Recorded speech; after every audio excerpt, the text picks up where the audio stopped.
beberapa hal yang kami sampaikan sebagai motivasi untuk sama-sama kita berfastabiqul khairat.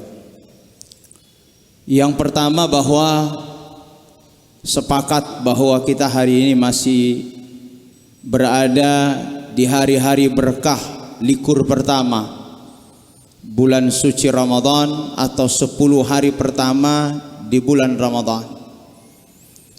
Di setiap waktu itu ada 3. Awwaluhu rahmah. Di setiap hari Ramadan ada rahmat. Di setiap hari Ramadan ada maghfirah. Dan di setiap hari Ramadan ada itqum minan nar. Tidak harus diklasifikasi, awal adalah rahmat, pertengahannya adalah maghfirah, dan akhirnya adalah itqum minan nar.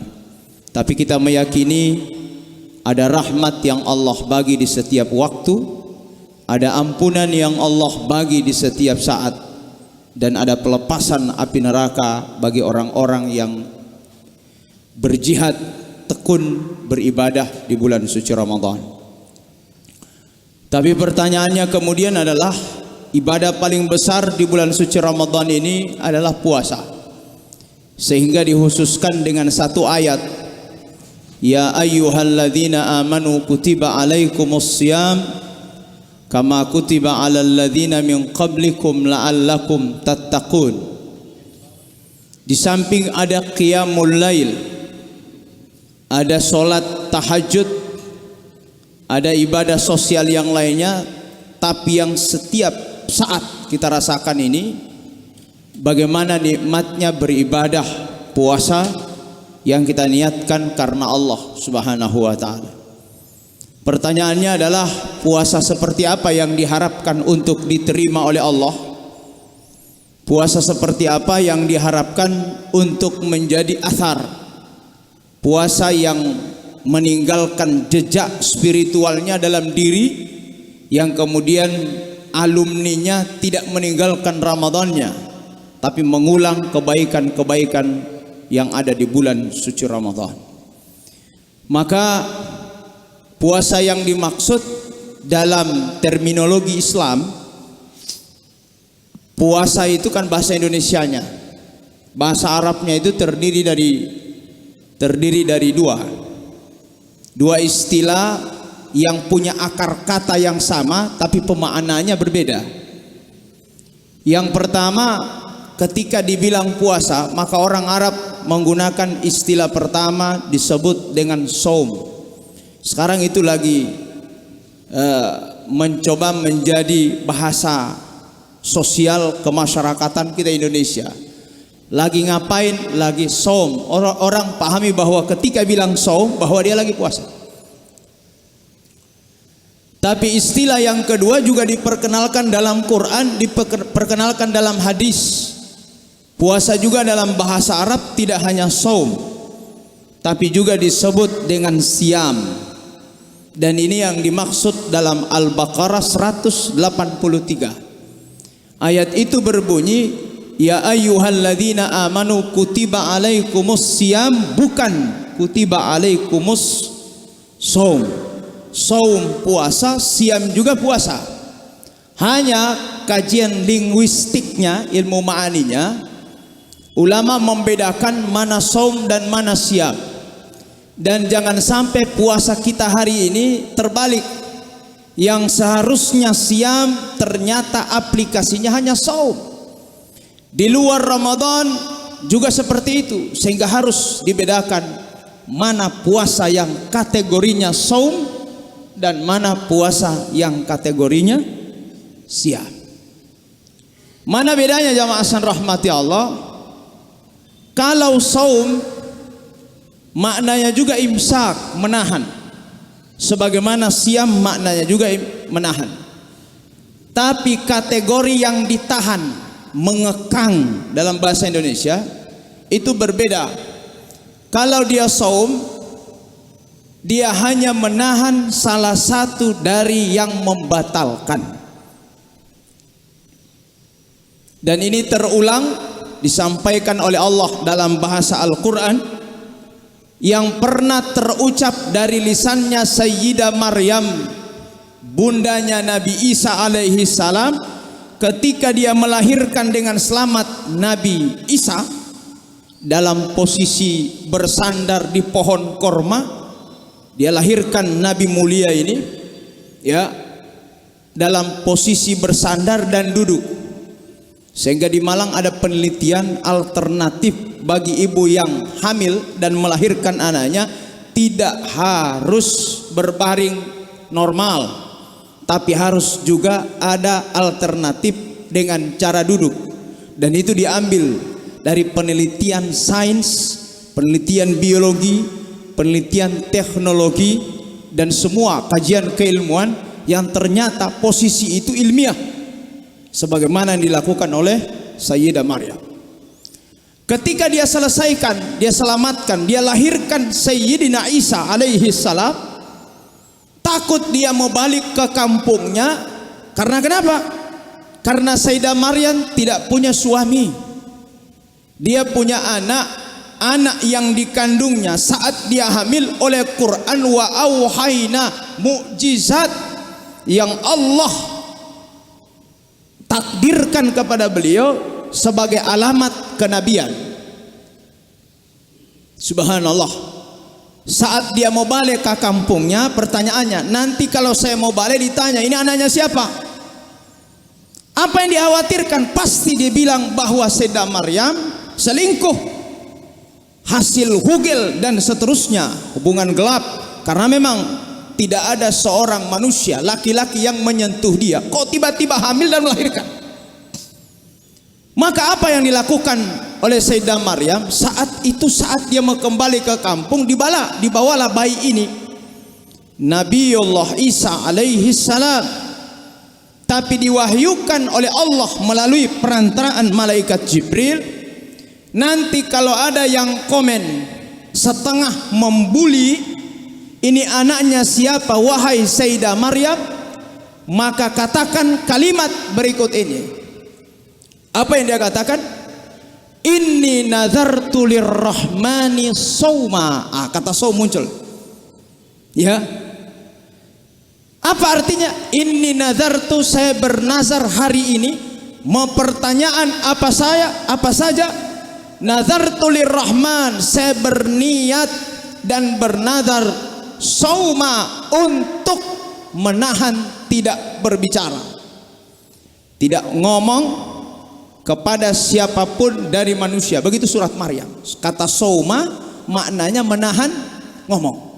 Saat dibawa bayi, jamaah sekalian rahmati Allah, jelas beliau dibuli. Ini anaknya siapa? Bapakmu orang mulia, ibumu orang mulia. Kau tidak mampu menjaga kewibawaan keluarga, kau datang dengan bayi yang majhul, ya, bayi yang tidak jelas, misterius. Maka tidak ada kesimpulan masyarakat saat itu kecuali bayi ini hasil selingkuhan dan seterusnya, sebagaimana yang secara otomatis terjadi di lingkungan kita. Maka dia tanya, ini bayinya siapa wahai Sayyidah Maryam? Maka kalimat itu diucap, inni nazartu lirrahmani sauma. Hari ini saya bernazar tidak mau jawab. Saya puasa, saya menahan tidak ngomong untuk jawab. Terus nanti jawabannya nanti seperti apa? Tanya langsung sama bayi. Subhanallah. Tanya langsung sama Nabiullah Isa alaihissalam yang saat itu masih merah, baru dilahirkan. Maka kaumnya bilang, bagaimana ngomong dengan bayi sementara dia belum bisa ngomong? Subhanallah. Sayyidah Maryam fa asyarat ilaihi, jangan ngomong, madelo tabubu dalam bahasa Gorontalo, madelo tabubu Sayyidah Maryam, karena dia puasa tidak ngomong. Biar dapat jawaban, cari jawabannya, tanya langsung sama bayinya. Fa asyarat ilaihi, dia bilang ngomong dengan bayi ini. Maka ketika bayi itu ditanya, dengan mukjizat dari Allah, Sayyid atau Nabiullah Isa alaihissalam mengatakan, man anta, inni Abdullah, aku adalah seorang hamba Allah, diutus oleh Allah jadi nabi dan rasul. Wa awsani bis salati, dan aku diwasiatkan untuk melaksanakan solat, nanti membayar zakat. wa barram biwalidati, dan berbakti kepada ibuku. Biwalidah hanya ibu karena dia tidak ada bapak. Maka semua orang pada heran. Intinya adalah ketika Sayyidah Maryam mengatakan, inni nazartu lirrahmani shauma, saya hari ini tidak ngomong, itu berarti dia masih bisa makan, dia masih bisa minum, dia masih bisa melakukan aktivitas yang lain. Tapi saat itu makna shaum hanya menahan salah satu, menahan tidak ngomong. Sebagaimana ada demo di Gorontalo di Indonesia, ya, yang menutup pakai masker, menutup mulut mereka, 1 hari tidak makan. Itu artinya boleh mereka melakukan aktivitas yang lainnya, tapi itu yang ditahan. Ini adalah makna shaum. Yang kedua, apa makna siam? Kalau makna siam itu bukan hanya menahan salah satu, tapi siam adalah menahan dari segala sesuatu. Ada 2. Yang pertama membatalkan puasa, dan yang kedua mengurangi pahala puasa. Ada 2 itu. Dari terbit fajar sampai terbenamnya matahari, minimal yang ditahan 3. Ya, sebenarnya banyak, tapi yang besar kan 3. Yang pertama menahan tidak makan, yang kedua menahan tidak minum, dan yang ketiga menahan tidak ngeseks. Itu yang besar, jamaah sekalian rahmati Allah. Maka jika kita hari ini kita hanya mampu menahan lapar dan haus, tapi terkadang tidak mampu menahan lisan kita untuk menggibah orang, tidak mampu menahan lidah kita untuk mencemooh orang, maka sesungguhnya hakikat puasa kita hanya berhenti pada shaum. Dan hakikat yang sesungguhnya yang dituntut bukan hanya shaum, tapi bagaimana kemudian siam, menahan dari semuanya, ya, bukan hanya yang membatalkan, tapi juga menahan dari hal yang mengurangi pahala. Mengurangi pahala puasa itu, ya, mengurangi pahala puasa sedikit ketidakjujuran sama kita, sekalipun tidak batal tapi makruh, itu mengurangi pahala. Contohnya apa Ustaz? Orang wudhu kumur 3 kali, ya, kumur 3 kali seharusnya keluar 3, tapi ternyata kumur 3 kali 2 keluar, 1 tidak tahu kemana. Ini tidak jujur. Kalau dia telan berarti batal. Seorang ibu lagi masak, susah menentukan rasa menu, so kelebihan garam atau kelebihan lain. Ustaz, boleh mau dicicipi? Boleh. Saat dicicipi Bapak Ibu, itu hukumnya makruh, tidak sampai membatalkan. Yang penting dengan syarat setelah dicicipi, oh sudah bisa dipastikan bahwa ini kelebihan, ini kekurangan, maka setelah dicicipi ambil air kumur-kumur, buang yang melekat di lidah. Tapi kalau misalnya dicicipi, kemudian dia melekat di lidah, kemudian yang melekat di lidah ditelan 1 kali dengan apa? Dengan ludah, maka ini bisa membatalkan puasa. Subhanallah. Yang ketiga, ada yang tidak membatalkan puasa, tapi mengurangi pahala puasa. Apa itu? Lebih banyak tidurnya daripada ibadah. Setelah ditanya, kenapa banyak tidur? Ustaz, naumus shaimi ibadah. Tidurnya orang puasa lagi ibadah. Ini salah memahami hadisnya. Orang yang tidur dinilai tidurnya berpuasa litaqwiyatil ibadah billail, mencari modal kekuatan biar dia bisa sholat malam pada malam harinya. Tapi kalau tidur dan seterusnya tidur, bong maida 5:30 misalnya, la haula wala quwata illa billah. Dokter bilang biar sehat sadiki tidur, tapi orang punya bukan sadiki tidur, bos sadiki tidur. Dokter bilang biar sehat kau sadiki makan, tapi orang punya bukan sadiki makan, sadiki makan. On mau ulangnya sadiki tidak tahu itu. Maka oleh karena itu jamaah san rahmati Allah, jangan berhenti pada shaum, tapi hakikat puasa adalah siam, yang inspirasinya siam itu tidak hanya hari ini Ramadan, tapi diharapkan siam itu sepanjang hayat. Kuno rabbaniyina, pribadi yang selalu beribadah, ya, wala takunu ramadhaniyin, jangan pribadi yang hanya sampai pada bulan Ramadan. Saya kira sesingkat ini perbedaan saum dan siam, dan kita berharap puasa kita siam bukan saum, yang insya Allah bisa menambah khazanah pengetahuan dan motivasi beribadah. Assalamualaikum warahmatullahi wabarakatuh.